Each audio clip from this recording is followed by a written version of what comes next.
Um, I'm your host Joshua Garcia, and this is our other co-host Ryan Varela. Ryan, how are you doing today? Pretty good, bro. Pretty good. Just another day in the life. But I will say, received some bad news as a student of Texas Tech. Yeah, as a fan AT of Texas Tech topping. here, AT topping, man. man, I just feel like For an that ruined ACL. our hopes of winning a national championship. I don't know. Yeah, I just feel bro. like, He was on Wooden Watch. You know, top five player in the nation. Just moment of silence. yeah, just give it like it's a good 10 seconds, moment of silence.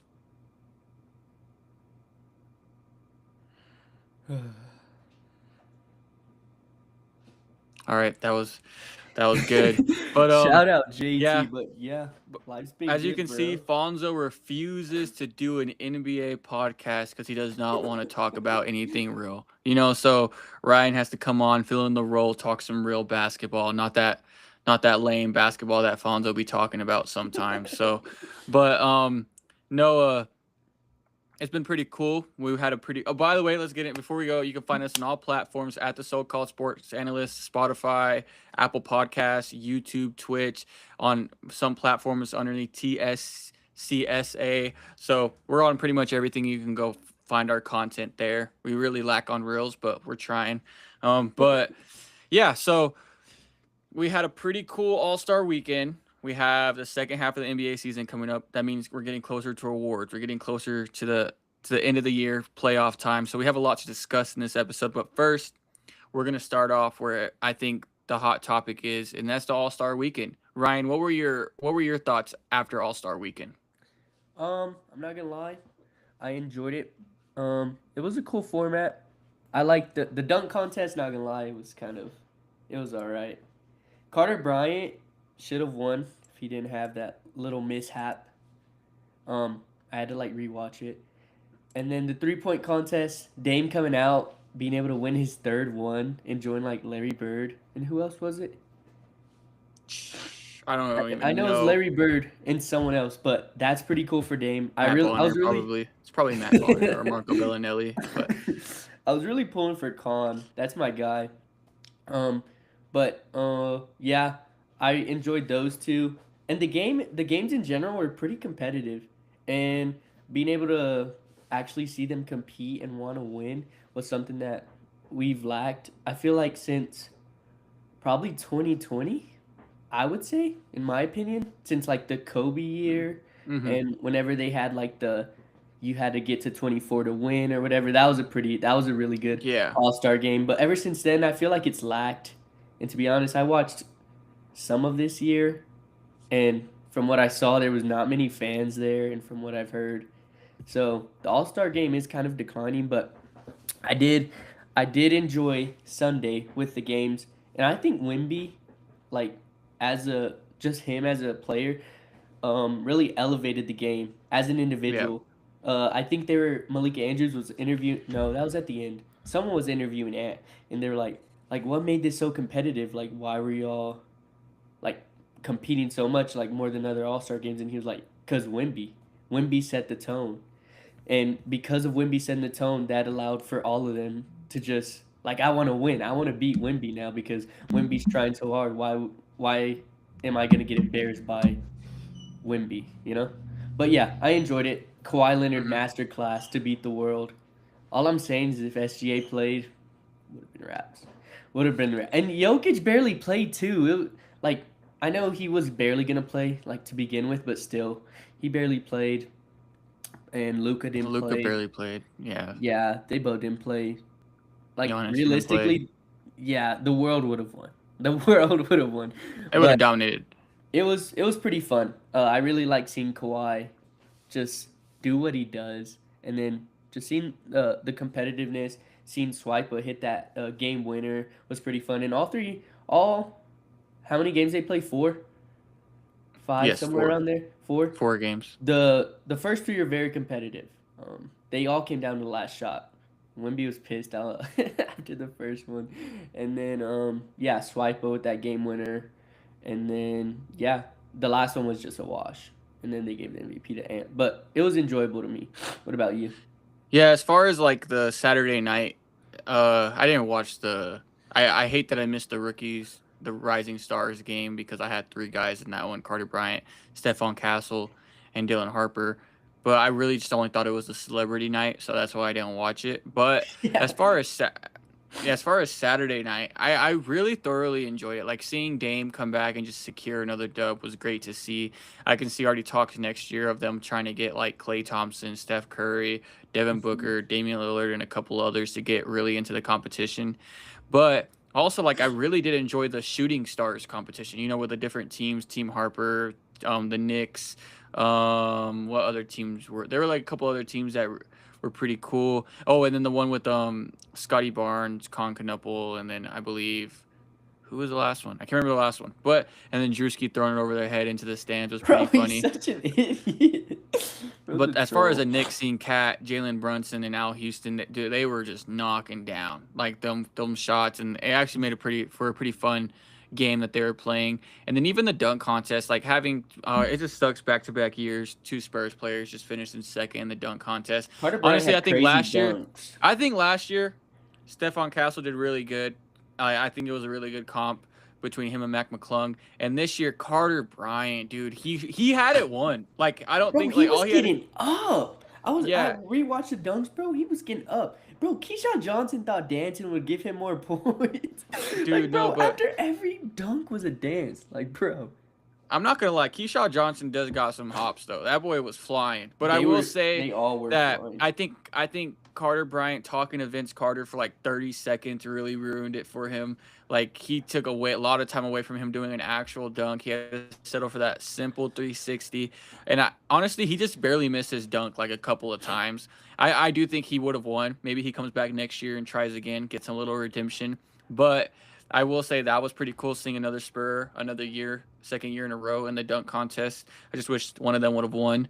But as far as like all-star game, like the real all-star game, the format was sick. Like I think at first a lot of people were doubting. I was a little doubting like three teams, like the USA, two both stripes and the stars, and then the world team.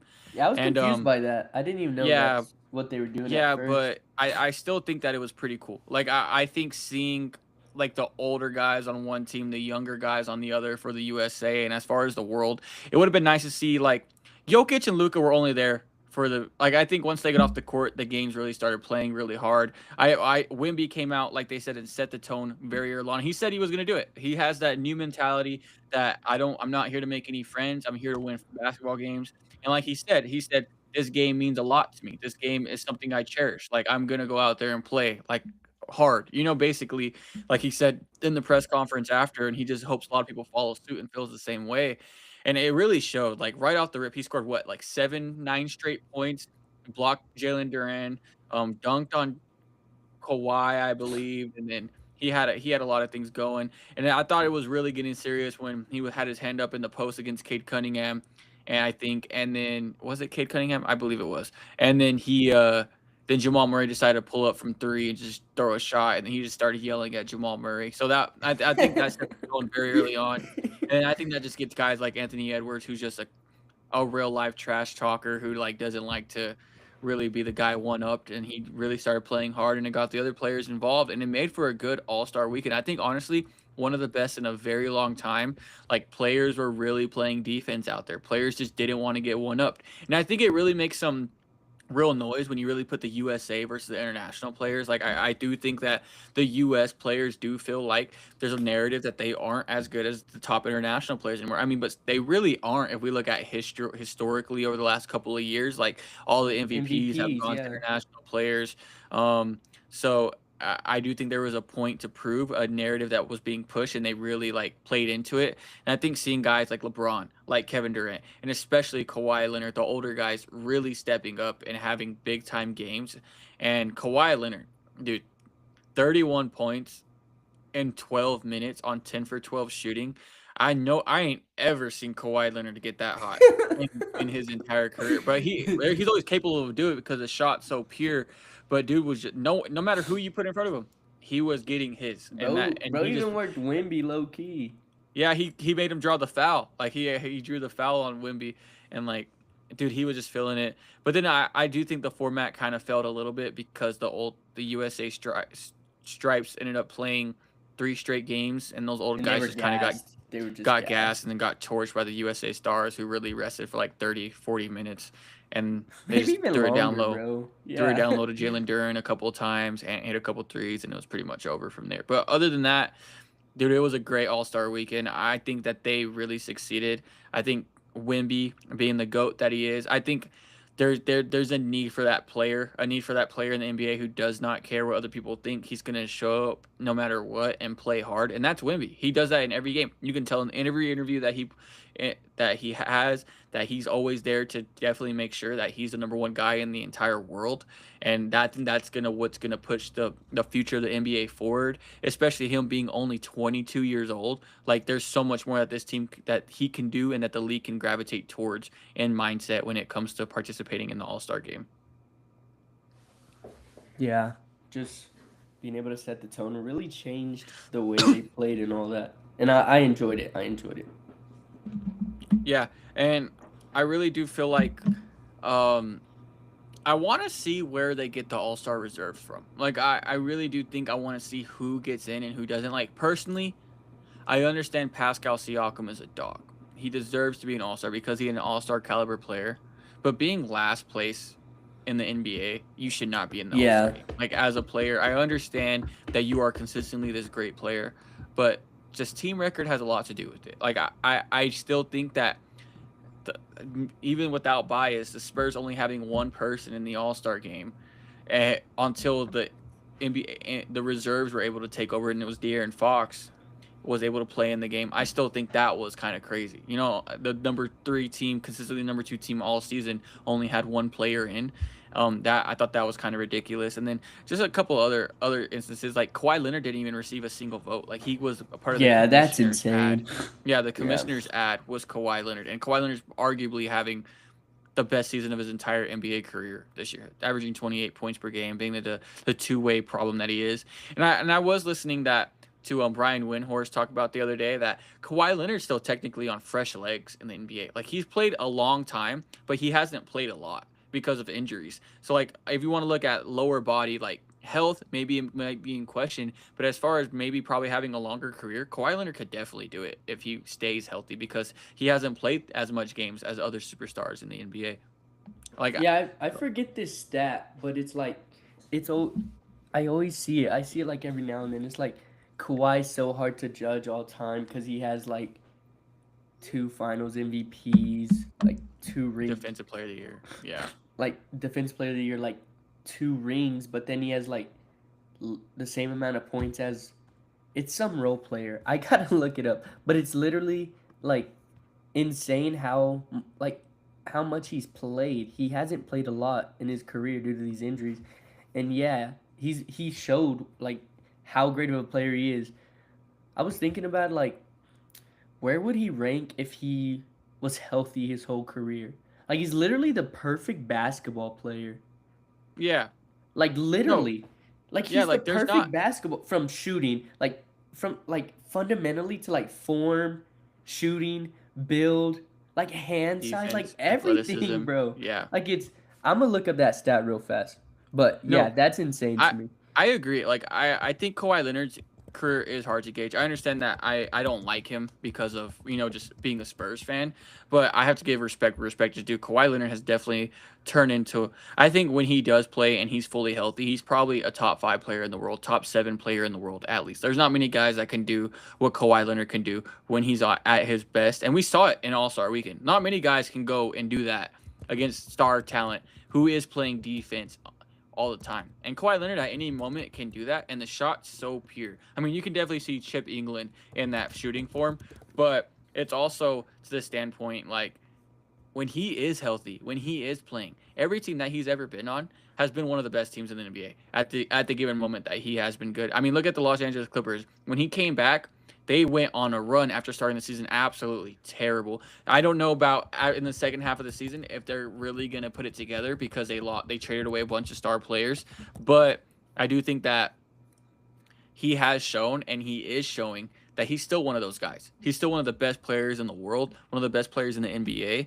It's just like you're saying, from a career standpoint, can you really argue him top 20? You can't. Can you argue him top 30? Maybe. I don't know. I just don't see him that high because of injuries and missing basketball games. And I think that like multiple players deal with this. But as far as Kawhi Leonard, you can definitely see what he can be and who he is when he is playing.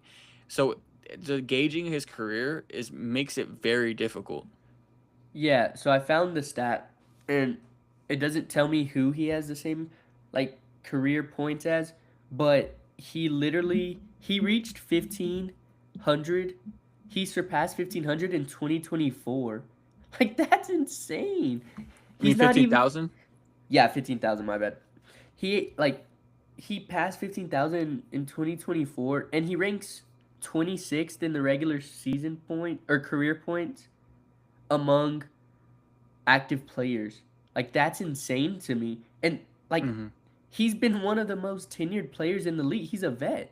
Like that's insane to me. So it is really hard to rank him, like you were saying, because I do truly think he's one of the best players we've ever seen of our generation. I think. Like No, but I like agree. but you just can't we like you said, we can't put him up there. Like I feel like it has to get to a point. But I don't know. It's just wild to me how he's this great player and he's still able to do it, but like he barely surpassed 15,000 points like 2 years ago and he's barely Yeah. started playing again. So that's crazy to me where he doesn't even rank. I think it's like he's outside of the top 100 of all time in scoring.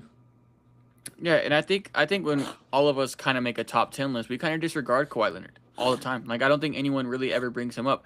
Like we look at, let's say the top 5 is like Jokic, SGA, Wimby, Giannis. Who am I Luka. missing? Luca. Yeah, not any particular order. Luca. Those top 5. Then right there, you maybe have Anthony And Edwards, Tatum. not Tyrese Halliburton. Anthony Edwards, Jason Tatum. I'm trying to think. I'm like going blank as I think of players right He's now. top 3 Americans. He has to be top 4, top 5 Americans. Maybe Jalen Brunson's in that range. Yeah, I can see Jalen Brunson definitely up there, and we tend to forget to put him there now. And I'm gonna be honest with you. Like I think he's undoubtedly better than players like Pascal Siakam. I think he's better than Devin Booker. I For think he's sure. better than even who was I about to say? Dude, I just went totally blank. Okay, and Steph Curry. We're forgetting Steph Curry. Steph Curry's up there too. But like he's definitely from that 7 to 10 range when fully healthy. Like him and Kevin Durant. Oh, Kevin Durant as well is also in that top We could 10. throw LeBron in. Yeah, I mean LeBron right now at this point in his career, like I Yeah. just think there's too much this year at least there's too much minutes restrictions for him. He's missing back to backs. Like he's not really playing a lot, deliberately sitting out of games right now. Fuck. And I just think he's trying to stay healthy for the playoffs, and that's totally fine. He's 43 years old. Like what what do Do you what expect you from him? want, goat. Yeah. And then but as far as Kawhi, we tend to forget him in conversations. And I do think that narrative does have to change. It's just kind of one of those points like Zion. Where would Zion be if he played every game? Exactly. Joel Embiid would arguably be a top 3 player in the entire NBA if he was He playing might be every top game. 10 all time. Yeah. And the thing is, yeah, and Joel Embiid definitely has the like when healthy, the pace to do that. Scoring He's been MVPs. showing it this year too. Yeah. He's It's what's he just averaging hard for like him to play. 29? Yeah. Yeah, he's going crazy when he does play, and that's every time he does play. But I think Kawhi Leonard's in that group where, not that he's a what if because we've seen him at his best, but it's also what if. What if Kawhi Leonard was healthy Yeah. all the time? Yeah. What if Zaza never did it? So that's really where it starts from. What if Yep. Zaza never stepped on that ankle? And how different would we look at Kawhi Leonard's career? Is there any know other what's players in history like that? Like that we can think of? Who were you Like where saying? they kind of, I mean, Was Derrick Rose is too easy Yeah, to Derrick say. Rose. Yeah, actually. I mean, I think Grant Hill and him have the perfect. Yeah, Grant Hill. That's who I was thinking of. But Grant Hill was better immediately. Like he was way better immediately than Kawhi Leonard. Like at least by year 6, Grant Hill was a like 5-time All NBA, which I don't think Kawhi's ever made a maybe he's made a first team All NBA one time, but I don't know if he's made many All NBA teams. He's made for sure a bunch of All Defensive teams, but I don't know about All NBA teams. But Grant Hill was definitely 6-time All Star, 5-time All NBA, Rookie of the Year, scoring 24, Six 8, and times, 6. or it's not first team. Oh, he made it 3 times first team, 3 times First team All second NBA. team. Uh-huh. Okay, yeah, so 16, he's right 17, there. 21. Nice. So he's right there, kind of close, I guess. But as far as I think Grant Hill was immediately better, but Kawhi Leonard definitely I think he's around that narrative, around that conversation. Like, no, I'm not. I don't know if I want to start that topic right now. Like, is Tracy McGrady better Bro, than Kawhi Leonard? I was gonna say Yeah, that. I like was gonna is say that.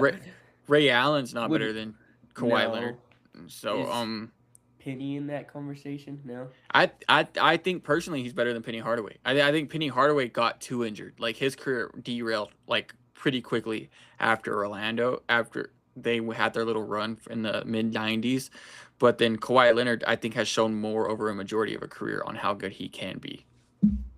Yeah, it's just hard to gauge with all these injuries, but I don't know. We're not saying he's this spot he commented. I might not put Embiid top 10 all time. There were many great players in the past, guys. We're not putting him top 10. We're saying talent wise, like he has the potential to be a top 10 player, like a Jokic is. Well, Like people have Jokic top 10, and bro, I mean, but literally. Jokic, But Embiid was literally at a point in his career before he got hurt. He was more likely to drop 40 than he was 20.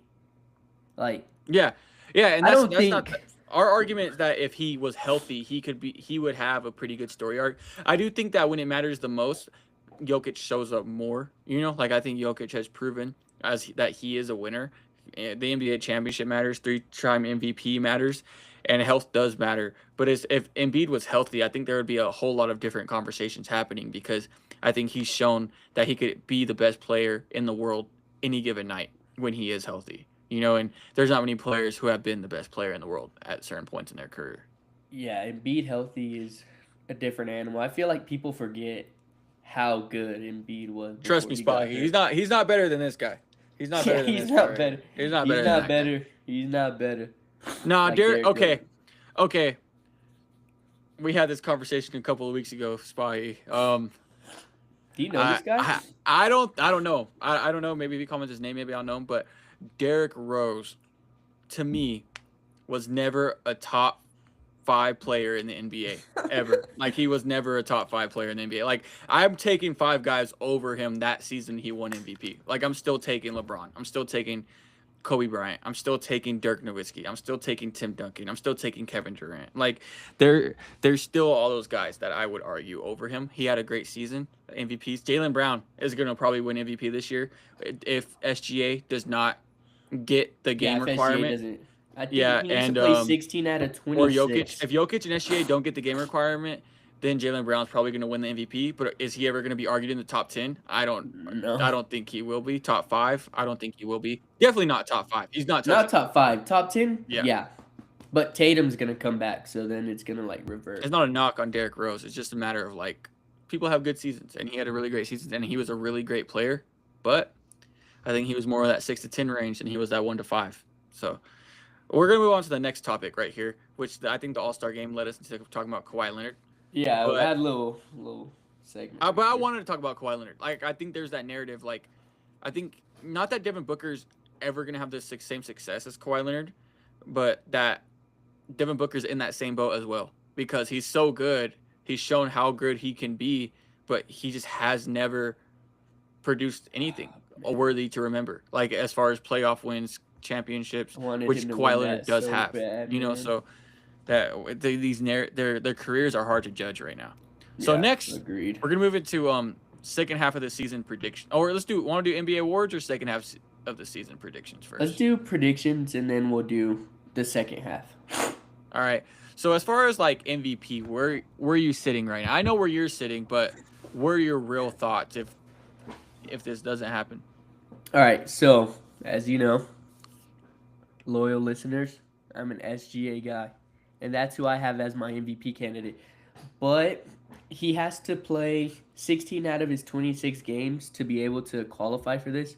I think he will, but if he doesn't, I think It'll probably be. It can be Jokic. Jokic will probably miss a couple games. Yeah, Wimby can. He can Wemby only miss Wemby three could only games. miss 4 more Wemby can only miss 4 more games for to qualify Yeah. for awards. So he might. Yeah. I was think like writing my notes about like the awards. I put like. Well, we'll get to it later. Wimby for an award, but like I'm gonna have to switch someone. Like I was thinking about it just now too. Like he might not win it, but yeah, if SGA doesn't win it, I would say Cade Yeah, I over like Jalen. that. I'm not gonna Mhm. lie. The way Cade has led this team to, I'll talk about Cade and then I'll get into my SGA case. But the way Cade has been able to not really will, but be able to facilitate, be able to just bring this team up and raise the floor, raise their ceiling as a point guard, just be able to take command of this team and really be a leader. It's just showed so much and propelled them to the number one seed. Yeah. And um yeah, just the way he balling night in, night out. And he does it all, bro. He's not just a scorer. He's not just a playmaker. He does it all. He's a decent defender. He's like not an all-world defender, but he's a bigger guy, so it's not like he's a cone or anything. But yeah, that's my case for Cade. But as for SGA, I just don't think it's close, to be honest. I think that him being able to just have the season he's having, he's putting up 32, 7 and like 5, close to 5 rebounds. And he's doing it off of amazing efficiency. He's almost at 50 40, 40 50 90 50 40 90. And we just haven't seen this from a guard. And Yeah. like even Harden wasn't doing this, but Harden has never been the efficient type. This is like Jordan numbers. Like, yes, No, I'm like, there's not many players that have ever done this in no, NBA like history literally, that he SGA has might done. win unanimous MVP, honestly. You know, there's I if I'm gonna give my prediction, it's SGA. Like I think SGA is the MVP of the NBA this year. I mean, I want to say Wemby, Spotty. I want to say Wemby. I just can't. I can't say Wemby is the MVP. I just don't think. I think he has the same amount of impact. He's the best. I think Wemby has the biggest impact in the NBA as both offensive and a defensive player. No one can change the game like he can. But as far as like who is the game changer, who is the game wrecker, like as far as just one side of the basketball and who is also a great on the other side as well, is SGA. Like He's I think so SGA, people don't realize how good he is. Like we even talked about it a couple pods ago. and I Like don't want SGA to win MVP if I'm being honest, but we he's gonna win. struggled to like the team struggled without having a second ball handler, and we like without him on the court in general. And people that was like people were talking about it last year, and I've been telling people like he's so people overrate the team if that makes sense. Like Mhm. yes, the team's good. I've been saying it for since last year. I think the Thunder are overrated. Like No, I've said this on multiple I pods don't in a row. think they're all right. I'll get to that later. But like they overrate the team without him is what I'm saying. Like they're Awesome. like if you take him off, then they're like a playoff team still. Like no, bruh. Like they don't realize how important SGA is to the OKC Thunder. Like look what No, yeah, they literally extremely. lost to the Bucks. Usman Jang went crazy. Revenge game, bro. And yeah, he's just being able to, and he really got his playmaking up this year, being able to jump up to 7, close to 7 assists.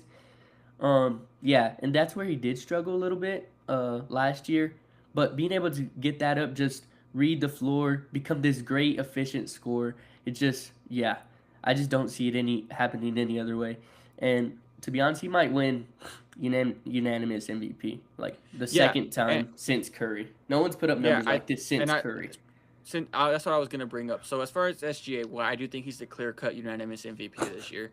With disregarding if he somehow misses 10 games, which I don't think he will miss 10 games. I think there's a reason why he set out through All-Star break.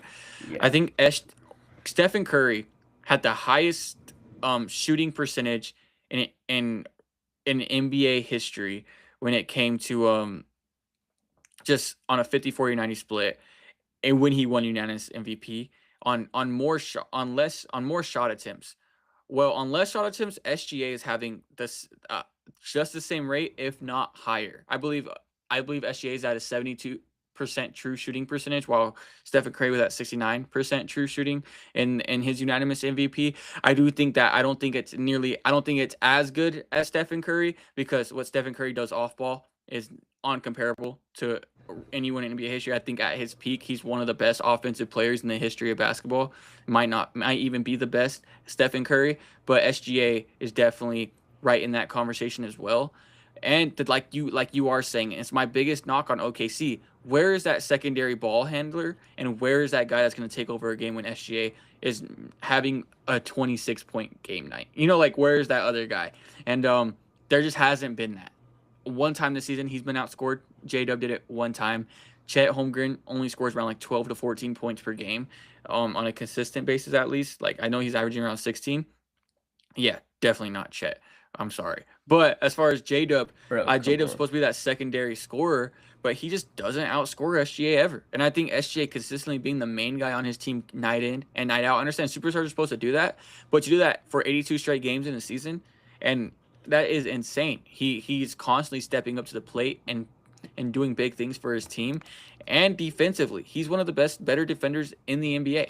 And yeah, so if I weren't to pick SGA, my second choice, like you said, would be Cade Cunningham. I think Cade Cunningham, what he's done with the Detroit Pistons, gritty defense. He's become easily one of the best two-way players in the entire NBA. He has taken over offensively, defensively. Without Cade Cunningham, this Detroit Pistons team might be the worst team, one of the worst teams in the Eastern Conference. Yeah. Because Cade Cunningham does so much for this basketball team that it's insane. Like, I do think no one saw them even getting close to the 1 seed this year. I think they saw them around the 4 or 5 seed, maybe the 3rd seed.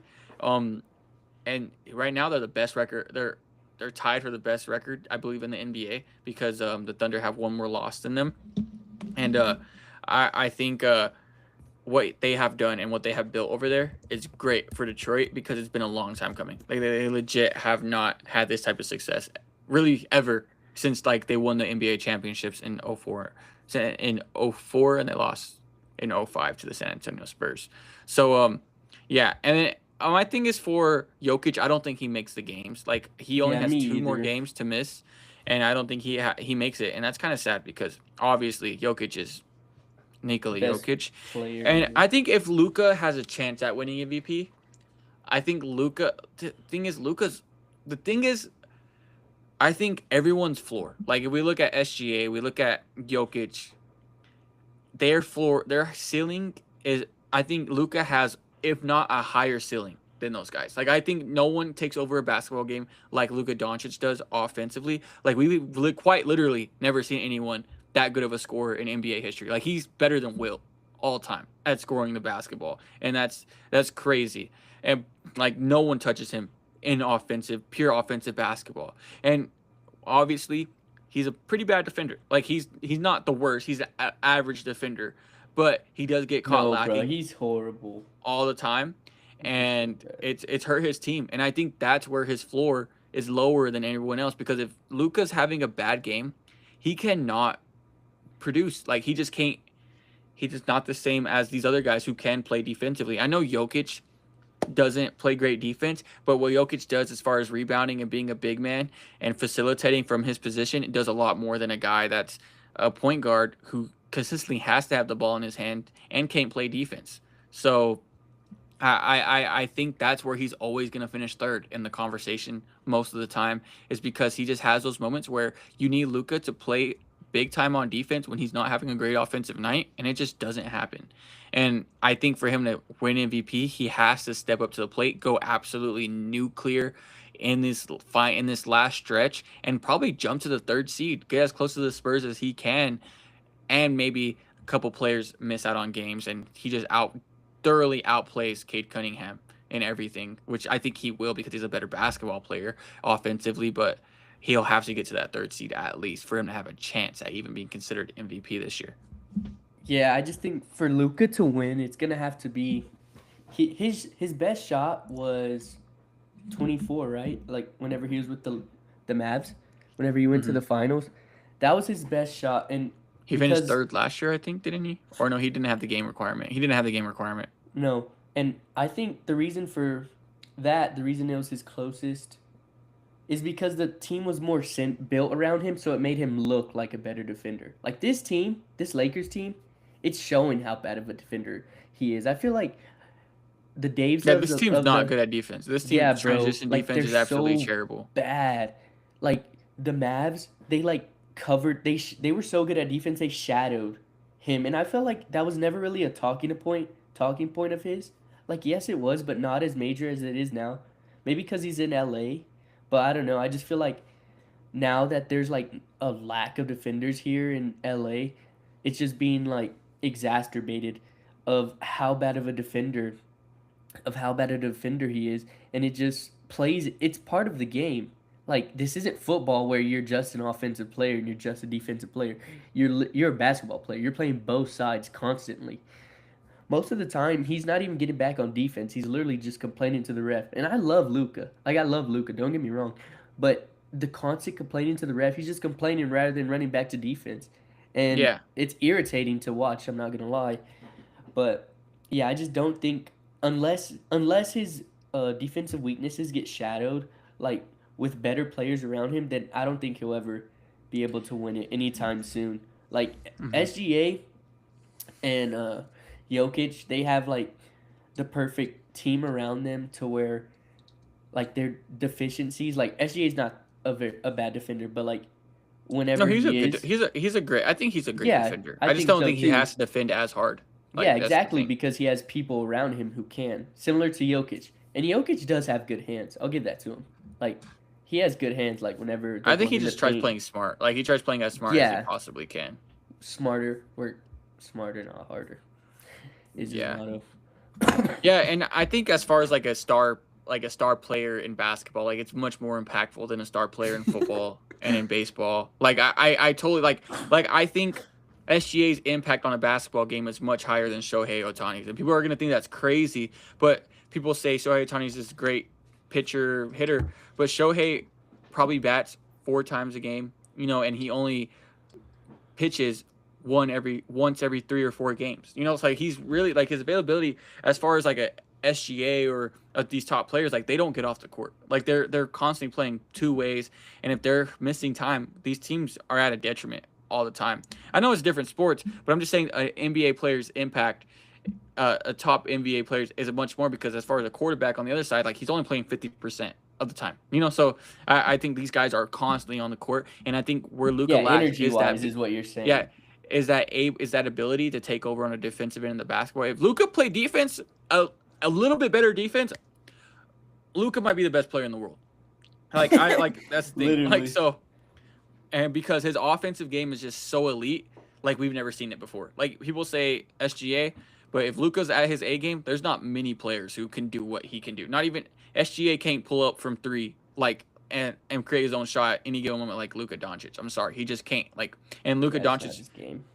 inside mid range is better than almost anybody. So that's just the narrative around him. So we want to move on to the next word. Let's move on to the DPOY.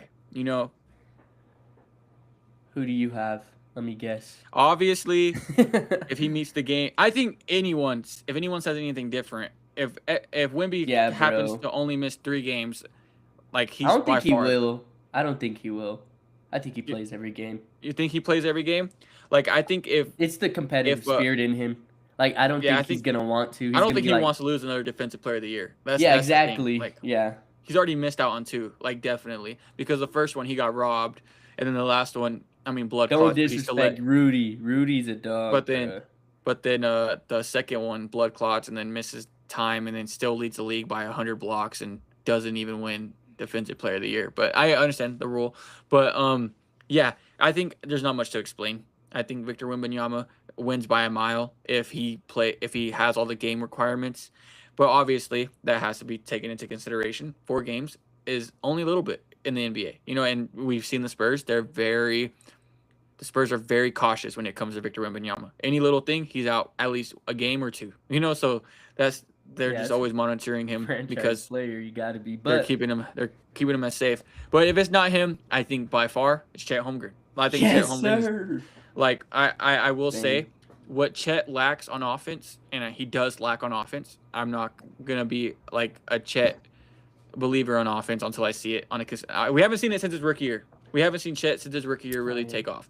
But as far as defense, he's the second best defensive player in the NBA, and I don't think it's close. Like I think what he does in drop coverage, what he's able to do off screen and rolls, what he's able to do just guarding the interior. Sure, he can be had sometimes down low, but that's just the guys being bigger. Like just stronger. He's like this, bro. He's literally like this. Yeah, like in getting him off his feet, we've seen like smaller, bigger players do it, like Keldon Johnson do it. Like he's done it a couple times to him, but that's just a rarity. Like not everyone's doing that to Chet Holmgren all the time. Yeah, he does. He does see. Nah, bro, every game on offense. Come on, bro. Yeah, but as far as Chet, like what he's able to do, he's not able to guard point as good, but he can still hold his own. But having that interior presence, he's definitely number 2 in the entire NBA, in my opinion, because he's how athletic he is compared to Gobert or Evan Mobley. I just feel like he's just not that guy, like that. Like he's good, but he's not these guys. He's not taking over a game defensively. And I just think Scotty Barnes, Ausar, Amin, like they can't guard 1 through 5 consistently, like a Chet can. And I feel like people bring up the fact that it's always big men, and yeah, I think it does kind of suck. Like maybe there should be like a guard version and then like a big man, but like you said, they can't guard 1 through 5. Like that's the difference. Like yes, guards do deserve their flowers. Like Marcus Smart won that year. And there's like many other great wing defenders, but they can't guard 1 through 5 like these two guys can. And yeah, I'm gonna have to give my prediction is Wemby. Obviously, if he makes, he's literally probably one of the best defensive players ever, if not the best. Like you've seen the advanced, and he's having a down year this year, which is a crazy part. Yeah, this is Wemby's down year. It's literally insane how good of a defender he is. Dudes literally don't like. They change the game up when he's in the game. Like I hate the Thunder change their game when he's in the game. Yeah, yes, bro. Like I love Wemby, but then I don't, bro, because like I like OKC, so like I don't like to glaze him. But gosh, this dude he's an amazing defender. He literally eliminates half-court offense. Like he eliminates your ability crazy to set how up, good of a defender he is. Because you're forced to shoot mid-ranges. The only chance you have is beating Wemby off the dribble when he's like trying to adjust. Like that's really the only chance you have. And then also like when you allow him to set up in the paint, you really could only settle for tough jump shots. And that's where the Spurs win. Like SGA got them tough jump shots. He made a couple shots. Yeah, but the Spurs also are one of the better teams at defending him. Also, they let him do what they want, but they let everyone else beat them, and it just hasn't worked out. And he also blocked Wemby. Yeah, he blocked Wemby too, boy. But 4-1. 4-1. And then so the second in this race, or the winner if Wemby doesn't make, I would also put Chet.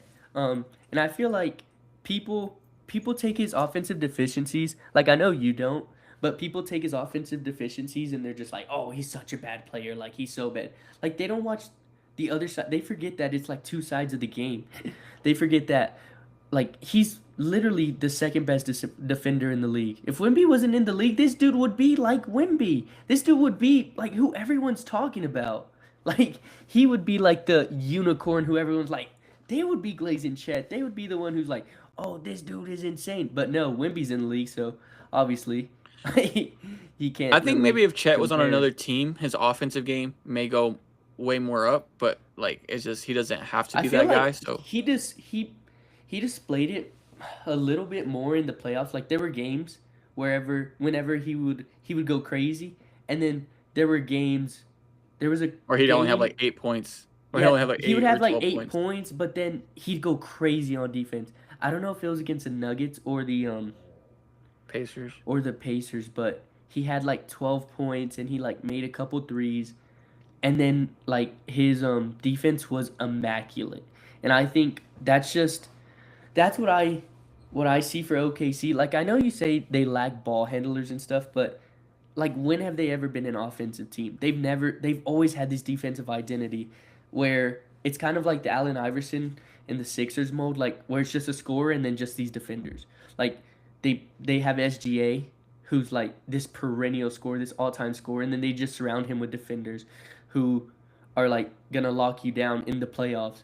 Like that's what playoff basketball is. It's defense. It's half court offense and like insane defense. And I think that's like yes, I get what you're saying, like the second ball handler, but that's just my take on it. Like OKC's never been this offensive team like where they've had to like come out and outplay SGA. He's the one who sets the standard, and then they just fill in the stats after him. And then that's whenever they're able to come in and just play this defense and be able to do what they need to do. And yeah, that's just my opinion on how I see the team. All right. Yeah. So let's move on to the next one. Let's do NBA Rookie of the Year. Who's your guy? Who's your pick right now? I think you know where I'm going with this. I I love think I you're wrong. love I think you're wrong if I know where you're going with this. I But think I go. am I think wrong, it's not. I think any other but it's season, valid. but No, it's it's valid. valid. But I think any other season definitely, but at least not the Give last me, two. give me King Khan. Give me Khan Knipple of the Charlotte Hornets. This dude has been my guy since before the draft, bro. And I just gotta give it to him, bro. Like, he's having literally the best rookie shooting season ever, I believe. Like, no one in their rookie year has been able to shoot like this, and just being able to average. I think he's averaging close to 20. On a team that's surging right now. They're playing really good basketball, and I think saw a stat where it was like the highest net ratings or highest point differentials between or within a season, and Hornets were literally number one. It was it was an insane stat, but Colin Knippel being able to come into this team and just be able to change them, um, like change their outlook, change their whole view on their future and whatever they may have seen. It's made Lamelo look better. It's made Brandon Miller. Like I'm not saying they're bad players, but with this addition of Colin Knippel, they weren't doing this last season. For being honest, like yes, they might have had like these scoring outbursts, and like Lamelo has those every once in a while unicorn games, like where he does what he does, but this addition of this shooting from Colin Knippel is just otherworldly. Like literally, he's having the best rookie shooting season we've seen in NBA history, and just being able to add on top of this Hornets team, and yeah, they had like a 9 game win streak at one point this season, and they're gonna make the playoffs. I think they're gonna make the playoffs. They're gonna win through the play-in tournament, and yeah, I just got to give it to my guy Colin Knippel. Yes, Cooper's been playing good, but Con, with being able to have this like scoring output and just production while having LaMelo Ball and Brandon Miller on your team, I just think that's crazy to me. Yeah, I'm gonna have to disagree. I think Colin Knupple's definitely a really great basketball player. I think for years to come, he's going to be a absolute problem in the Eastern Conference. I think he might be the main guy for the future of the Charlotte Hornets. But, in a big but, there's a guy that lives in Dallas that plays for a team that I do not like, and he happens to probably be one of the best rookies we've ever seen. And that's Cooper Flag. The flag. Yeah, Cooper Flag is absolutely insane. And what he's been doing over the last month has been absolutely insane. Averaging, like 26 points per game in this last month. No, he's going insane. I'm just picking Con, but I know it's going to be Coop. And 49. And as a rookie, 20, nearly 7 rebounds and 5 assists with 2 stocks a night. I doubted. I knew he was going to be a great defender coming into the NBA. I think he was always going to be a great defender no matter what. He just has the archetype, athleticism, body type. He's always going to be a great defender, bar none in the NBA, even if his offensive game happens to slip. But what has he shown? That he has an offensive game, that he's able to translate, that it did not matter, that people thought his slow step was going to be a problem, but rather he's driving more than almost anybody in the NBA and close to the best in the NBA, and also converting on a high level. And I think that's what's making the difference. And he's showed his 3-point shot. He showed his mid-range. I think he has one of those best, he's kind of like SGA to a point, how he does score the basketball when he gets to those little 15-footers. 15-footers, the floaters, the little short middies. He is hitting those on a consistent basis, and I think he's making all world of a difference. And I do think it shows. A good night, Spahi. Thank you for hanging out with us. But Shout out Spahi, boys. shout out Spahi, bro. Hey, You know, I but hope you have a good life, bro. Shout out. I'm a no, but man. I love as you, far as Spahi. Cooper, bro, Cooper goes crazy. Like I just gotta give it. I think it's a landslide right now. Like I barring injury, and they say he's already gonna be back this first game they're about to play, and he definitely is showing why he was number one Yeah. overall pick. I love Dylan Harper. I think Dylan Harper's still the second best player in this class. Just guys in front of him make it hard, and he's on a really great team. But definitely, Cooper Flag is just, if the Spurs end up with that number one pick, Yeah. Lord, play for the NBA. Oh my Pray for the goodness. NBA. Bro, Imagine. yes, I'll go, like, I know Coop's gonna win it. I just wanted to say Con because that's been my guy since before the draft. But what Coop's been able to do is just insanity, bro. He's literally like, this is like LeBron, bro. I'm not even joking. Like what? No, he's it been is. able- It literally like, is. Literally, like you were saying, we knew he was He's gonna the be same defender. age. He's the same age as LeBron Yes, bro. right now. He's supposed to be in college right now. He's supposed to be in college. I'm not even trying to glaze. Like, no glaze, bro. Like, he's supposed to be in college right now. This is insane. Him Like, being I able think people, I Sorry, think go. even in this draft, he's number one. Like, even in Yes, this, people are saying, like, I think he's number 6. No. Bro, no one has this deep. Like, yes, Darren Peterson has that scoring output. But what we knew with the coming archetype in. and defense, dude, Bro, come on. this is Like, the it's not even perfect close. build. Like we knew coming in to this season, into his career, that he'd be a great defender, like an all NBA defender, like all time defender. What, like you were saying, what we didn't know was his scoring output, and he's proved us wrong. He's literally, that's the scary part of his game. Literally, he's Dude. putting up these like 40, 50-point performances, and he's a better defender than he is an offensive player. Like he's You know what's shooting crazy? 30% from the three, bro. He's not You know even what's shooting crazy? threes that good. What's If he was crazy? playing in his correct class, him and Cameron Boozer, and if Cedric Coward never entered the draft early, we could literally be seeing Cedric Coward, Cameron Boozer, and Cooper Flag all on the same basketball team. That's insane, bro. That's But insane. that's a Yeah, they were hypothetical. supposed to play together, actually. Like they were like they would talk about it. But yeah, But Con and Cooper went crazy. Con and Cooper were a pretty good combo. shout out Con and Cooper, the Dookies. But yeah, I just think that him being able to have this scoring outburst, Jason Kidd being able to let him take the reins and give him a point guard rather than letting him run the point guard, like from the beginning of the season, and I think it did teach him a little bit. But yeah, man, and he is the only thing he does need to improve on is like the three. It's like 30%, but like Dirks was like 20, and he ended up just fine. He's literally a Hall of Famer. He'll Like be fine. Like yeah, I think the shot will come. he's gonna. I think He's a rookie, bro. LeBron, he don't even like, need it though. Like He doesn't. I think he's gonna refine every part of his game. Like, and the last thing he's gonna have to add is shooting, and it's not even gonna matter. Like he's so great. Like it's not even gonna matter. Like Yeah, what bro. he can do off the dribble right now at this age without, and he still put on. By the way, he's still gonna put on muscle. Like he's still gonna put on some more Yeah, weight. bro. Like He's slim right now. Like this isn't peak. This is not. he's a peak kid. Cooper He's Flag. literally a kid. He's literally a He's kid right not. now. He can't even drink. Bro can't even go into a bar.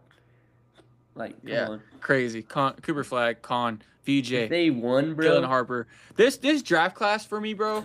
Like, I'm not even gonna lie. I don't remember a draft class in my entire Just wait. life. Just wait, bro. Just wait. You think this next one's gonna be better?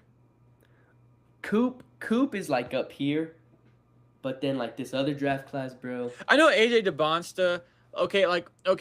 I think Darren Peterson and AJ DeBonsta definitely go above Dylan Harper. Like, I think Dylan Harper is still the second best player. I think Cam Boozer does too, bro. I'm not gonna lie. You think like, Cam? yes, bro, it's all right. This is my thing with Cam Boozer. Like, yes, he's not. I think that people are just having like this sort of like fatigue with him. Like, yes, he's not this like flashy guy. Can I ask you a question? But he's before? fundamental. Like, do you think I'm gonna that comp him to Tim Con? Duncan.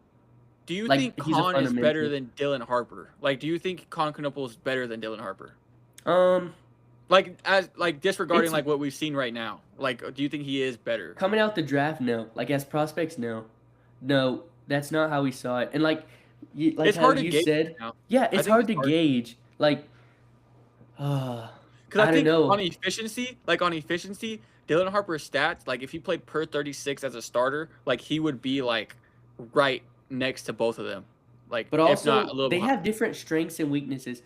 Oh yeah, they all play totally different. Like Dylan Bro, Harper's like Khan is like the best shooter, like in the yeah, but class. Khan off the dribble is not doing what Dylan Harper's doing, like getting to the rack. And Yeah, but I think.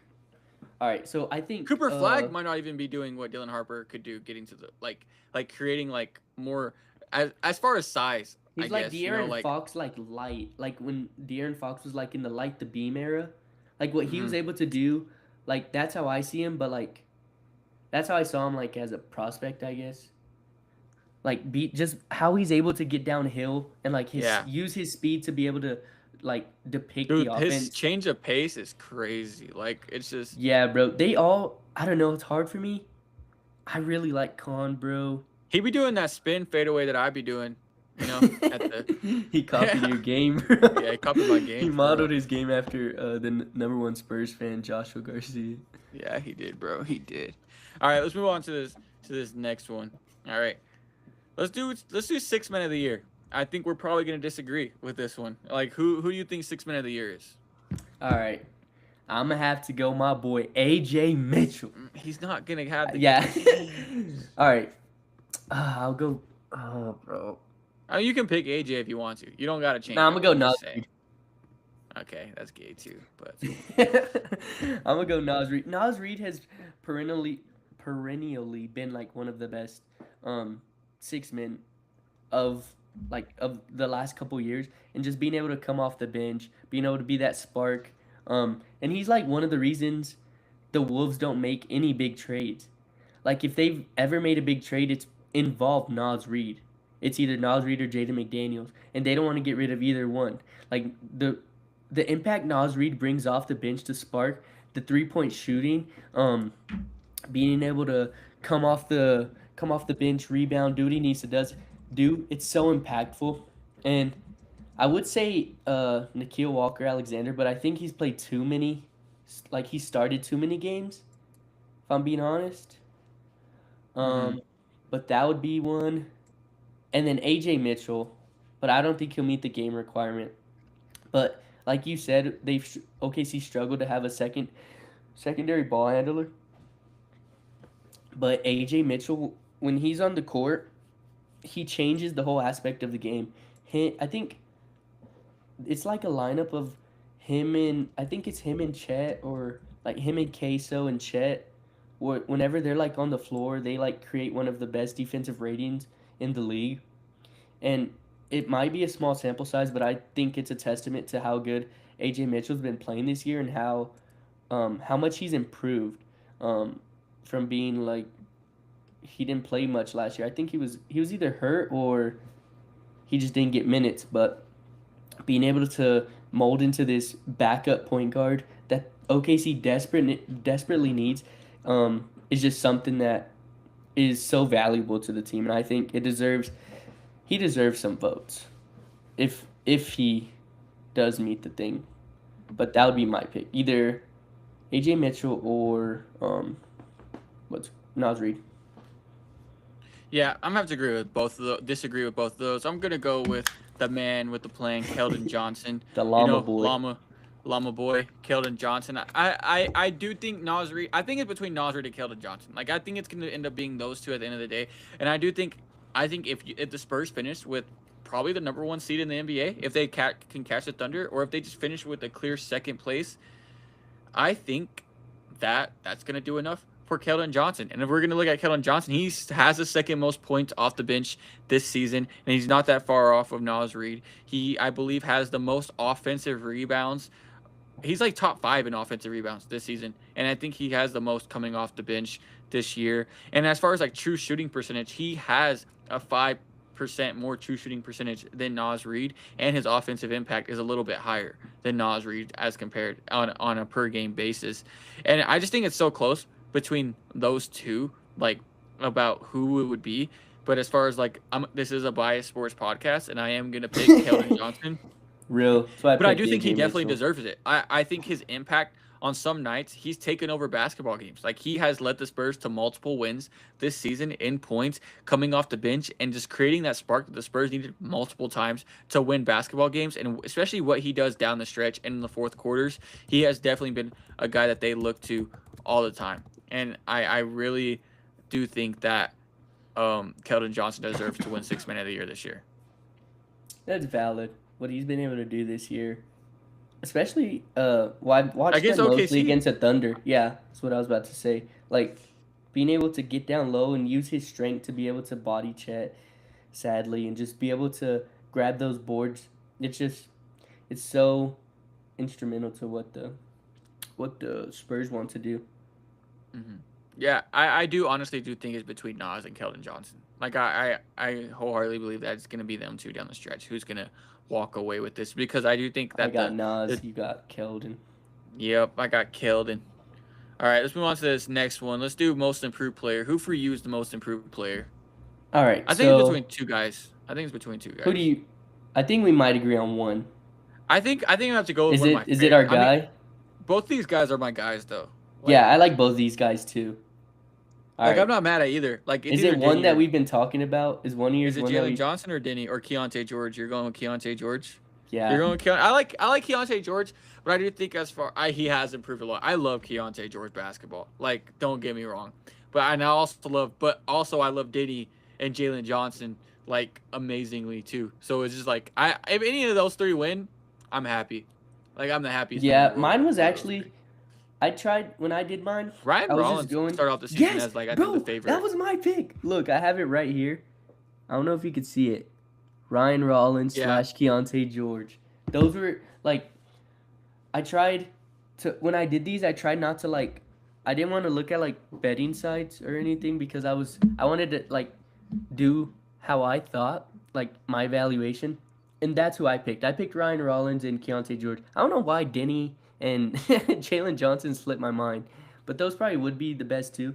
But my picks are gonna be Ryan Rollins and Keontae George, either one of those. Yeah. What Ryan Rollins has been able to do, and he probably won't win it, honestly, if they factor in like record, which I don't think they do if it's like most improved. I picked like- Sohan last year. Actually. Yeah. All right, that wasn't a bad pick at time, I guess. But Ryan Rollins, what he's been able to do with Giannis off the court and even on the court, I just think he's transformed his career, and he's like on one of the cheapest contracts, obviously, because he like wasn't. This is why he's on the most improved award list. It's because he was like cast out by the Warriors, and they didn't want him no more, and he revived his Dude, career. and I think, what are the Warriors doing, bro? They're I don't know, stripping off bro. some- Like, I'm having my doubts about Steve Kerr and that front office and everything bro, right now. Bob Myers once he was gone. I Well, don't know. it's pretty easy when you coach Mark Jackson's team for multiple years, but it's whatever. Bro, literally. But yeah, I'm gonna have to go Ryan Mark Rollins. Jackson just had them winning in the playoffs and really. Yeah, big he time. literally just took over Mark Jackson's team. Makes no sense. But yeah, what Keontae George and Ryan Rollins have been able to do this year, they really took that growth spurt that, well, people didn't expect from Ryan Rollins, which is, I think, why he should be higher up on this list. Where's he at on, like, odds? Right now, he's actually 1, 2, 3, 4. He's sixth right now. He's sixth in odds. It's What's Denny, Keontae? Jalen Johnson, Nikhil, Keontae, Duran, and Ryan Rollins. I feel like I've always known Nikhil was good. He just, like, Yeah, he's showed I feel it. like he's more of a Sixth Man of the Year than he is. Yeah, I most improved if player. I But he's think not he even in started the too many odds right now games. for Sixth Man of the Year. Like, Yeah, I he's think not- he's yeah, played I too think many he started- games. If he like, was still in the he Timberwolves, was, it'd be that'd be different. mine. That'd be my pick for sure. Like, I love that dude. He's Dude, one of my I think favorite if the players in the Timberwolves league. had Nikhil, Alexander Walker still, like, they would definitely be like fourth or third. They just got Ayo, bro. Ayo's Yeah, He's we'll a see. dog. I like AO. But yeah, He's I'm gonna actually go in the running Ryan for sixth Rollins, man of the year. Johnson. AO's fourth right now, fourth in Well, odds. he's But not 6 man no more. Bro's gonna start. yeah. Those All are my right, so picks. Ryan Rollins, let's move on to Johnson. this last one, and I think this can go any different ways. Even though I want my guy to We win. talked about it before. I Yes, think a coach just coach go of the with your year. guy, bro. Like Yeah, I think I'm gonna go with. I, there's no I'm different gonna go way with other Mitch way. Johnson. I think what Mitch Johnson has done, and who cares? I'm biased. It's not even a he biased pick though. Like Yeah, like he's I'll improved explain this team so in a much from little where, bit. dude, we already matched our win total from last year, like already, and it's a constant improvement. Like what he's been able to do with this team is pretty great. It's actually people say you have De'Aaron Fox, you have Victor Wembanyama, you have all this, yeah, but there also has to be a coach that influences them and pushes them to be better each and every single day. And also, like what he's been able to do defensively, he's top 10 offensively and defensively this season in his first season as a full-time head coach running the roster, like running the full game plan. And I do love me some Mitch Johnson. I think all the Spurs fans that do hate on Mitch Johnson, go kick some rocks. You didn't They watch them hate win on him? 20. Yeah, like they think like, oh, his lineup decisions. Like, bro, it's his first year, and we're in the second seed in the NBA. Like second, third seed in the NBA. Yeah, get over yourselves. Like I watched this team lose 23 straight games one season. I'm completely fine if we're the second seed in the NBA right now and we lose a couple games. But and especially dealing with young players, like what he's been able to do, dealing with Yeah, young, if you deal inexperienced with young players, players, you gotta be like a player's especially coach. in crunch time. Like they've blown leads, they've done this, and he's really brought back the people, made some big time adjustments, and I think definitely what he's been able to do. Wimby's been on a minutes restriction all season. Like he's only playing 28 minutes per game, which is insane. Like his per 36 is crazy, but Wimby only playing 28 minutes per game, and honestly, what they've dealt with injuries this season: De'Aaron Fox, Stephon Castle, Dylan Harper, Luke Cornett, Victor Wembanyama, like anyone on this team you can name that is major. Devin Vassell has missed some major action, and he's been continue to steer the ship, and they continue to walk away with wins and consistently beating the best teams in the NBA on a consistent basis as well. Yeah, I'm gonna have to. We talked about it before the pod, and it was, and the reason we were like going back and forth, like just pick your guy, is because we were talking about JB Bickerstaff and Mitch Johnson, which I'm gonna pick Mitch Johnson as well. But JB Bickerstaff does have a case. But my thing, like yes, they're the number one seed in the East, but the East is also weaker. The East, It is. they were like already in that spot last year. What seed were they? They were. I know they were top 5, right? Because they played the Knicks. Yeah, they were a top 5. They were already a top 5 team. Yeah, like they were up there, and like, yes, that's a drastic jump from like 5 to 1, and like Yeah, but having the we best also gotta record in look the at NBA. Celtics don't have Jason Tatum. The Knicks Yeah, went on a losing streak. the Um, Pacers don't have Pacers without Tyrese. Tyrese. Yeah, so I get it. But we're also nitpicking, but it's also the truth. Like the Western Yeah, Conference is the way East is more of a weak, tougher. bro. And yeah, what Mitch Johnson has been able to do with this young team, just being able to bring them up and raise their ceiling, raise just the team as a whole. Yeah, I just think not many coaches would be able to do this, and Mitch Johnson being able to be a player's coach, just get into this young team, know how to coach them well, and like you were saying, as a Spurs fan, you know what he does right. Like yes, he'll have Yeah. his mishaps, and all coaches do, but I just think what Mitch Johnson has been able to do, and going in like playing OKC they played him 5 times, right? 4 times, Yeah, five times. five, and they won 4 out of 5. Granted, the last one everyone was Yeah, out. the last one was a wash, but at Yeah, least the but first 3 still, matchups like they being able dominated the to, Thunder. but 2 out of being those 3 matchups. you just don't do that skill wise, especially against the Thunder. Like That's game Mark, planning. yeah, that's game planning. Mitch Johnson has to be a part of their success, and I think, yeah, he's one of the reasons why they've become so good and propelled to one of the best young teams in the NBA. So I'm gonna go Mitch Johnson. Yeah, I'm not saying that like you stop SGA. Like my big thing is you can only slow down. You can only slow down a great player offensively. But he definitely showed the blueprint on how to beat the Thunder. He definitely shows that when as soon as SGA passes half court, you send doubles everywhere and make everyone else beat you and keep Wimby down low. Like that's literally all it is. And they've been able to successfully complete that in multiple games this season, and they do it to other teams as well. And his adjustments after that third quarter when they usually give up leads are is testament to what he's able to do from a coaching standpoint. All right, you want to I hop think into the next? Yeah, I think we'll move into second half predictions because we've already gone through all NBA awards. So, like, what are your major second half predictions in the NBA this season? Let me see. My major predictions is that one of mine is that OKC will revert back to what they were at the beginning of the season. They're going to get everyone back. Everyone's going to get healthy after the All-Star game. They're just going to go on this crazy run to end the season. And then everyone's going to be like, oh my gosh, OKC's good again. But it's just that they were already good. They've just been one of the most injured teams this season. And yeah, I guess it's not a major prediction. That's just my prediction on what will happen because we're getting SGA back. J Double, I think he left one of the games the other day, but I think everyone's gonna get back. And they're gonna take control of the West. That's one of mine. All right, we'll bounce back and forth. What's one of yours? One of my crazy predictions is that the Los Angeles Lakers fall to the play-in. Like I think that That's crazy. I think it is crazy.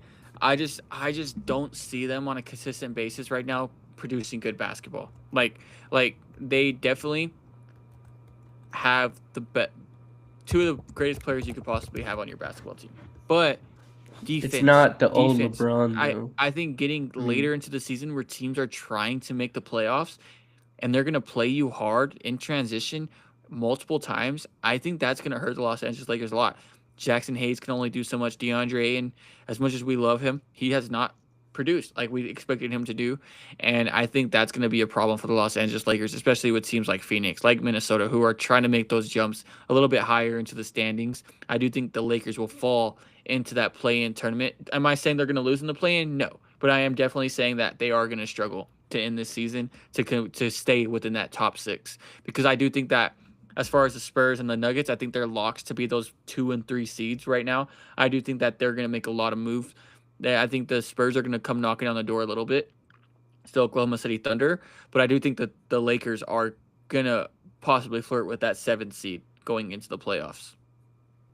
All right, my next one is that the Hornets outright make the playoffs.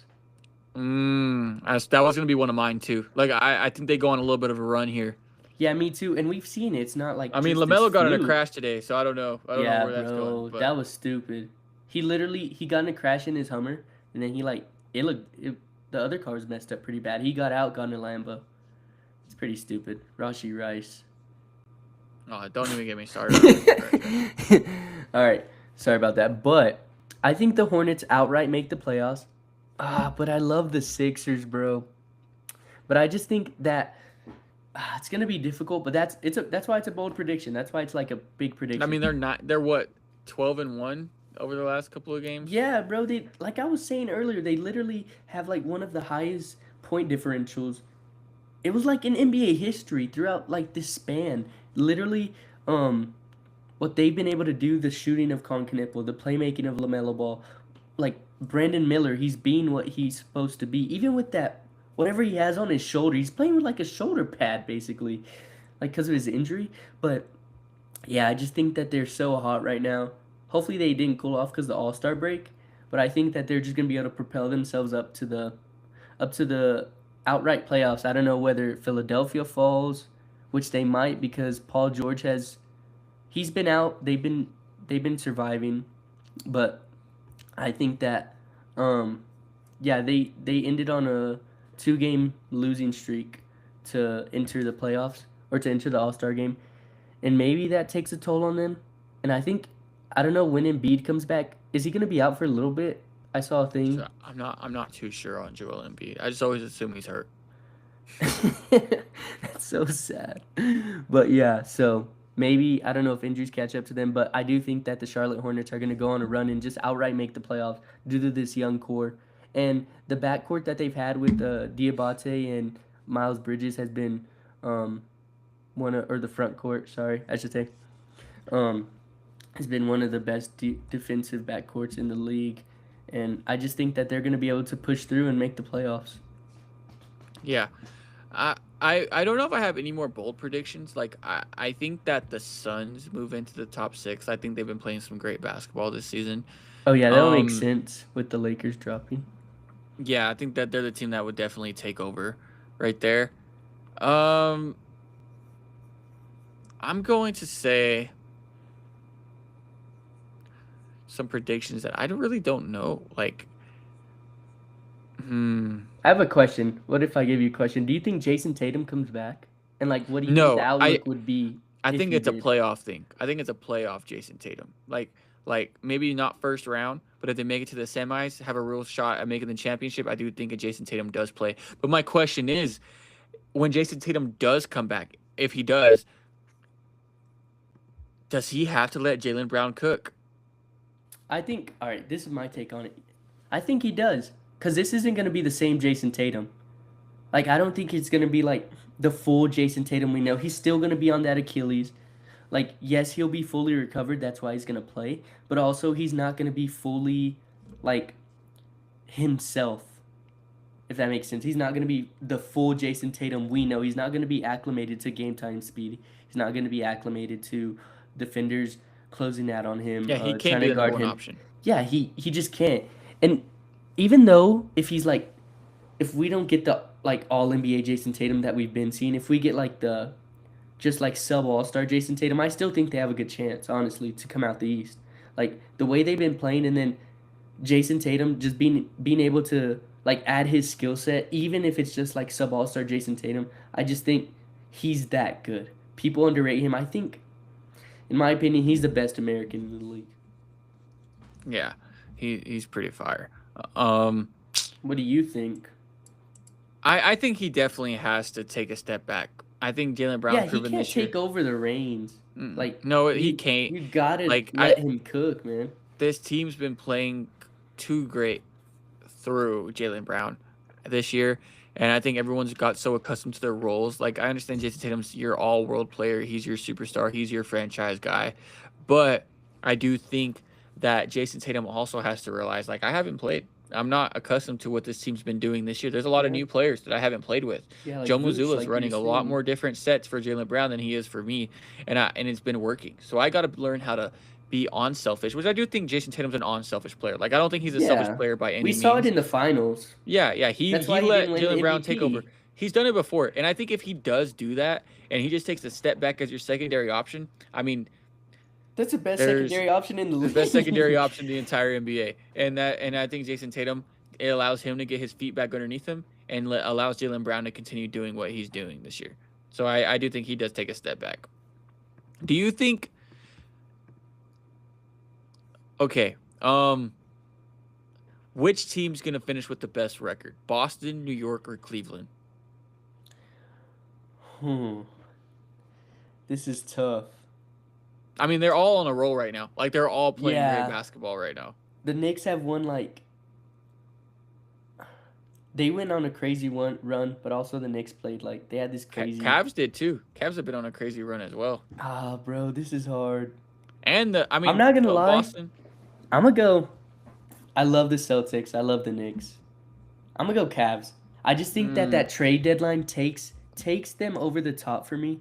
Like yes, the Celtics got Vooch, and they're able to add this stretch four. and They're New able York to added yeah. And Jose. Okay, Jose Alvarado went I'm not gonna lie. insane, bro. Insane. This is the type of energy they needed on this I team, mean, bro. they This added another. I mean, dog, I think Sohan is going to play bro. for the New York Knicks. Sohan too, bro. This is when you said that, I was like, I love this move for them. Literally, whatever like they lacked, they've lacked like this defensive type of like dog. They need a dog on their team. Like they don't have this like dude who's gonna get up in your face. Like if they play the Pistons, they're gonna get out physicaled. If that's even a word. Like they're physically outmatched. But being able to bring in Sohan and being able to bring in Alvarado, two like of the dudes who are like known for their defense being like these scrappy guys who just don't give up. Like they're just these dudes who are gonna Jose be able to. Alvarado also went nuclear before the All Star break ended. before the Bro, All-Star he break. he was shooting crazy. He's back home, bro.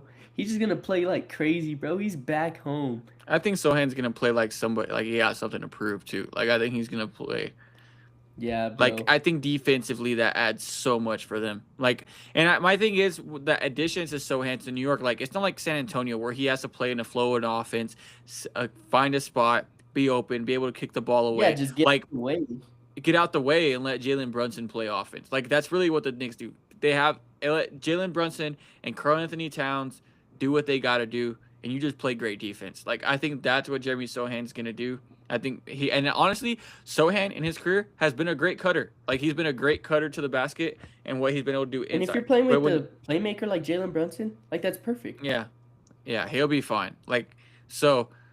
I think that's two great additions, and I think the Knicks do finish with the second seed. But I do think that Cleveland will move to that third seed. I think Boston falls to the fourth seed for me. Like I think Cleveland adding James Harden, that's the biggest chess piece for me. Like I think Harden regular season, we know what he's gonna do with a good team around him.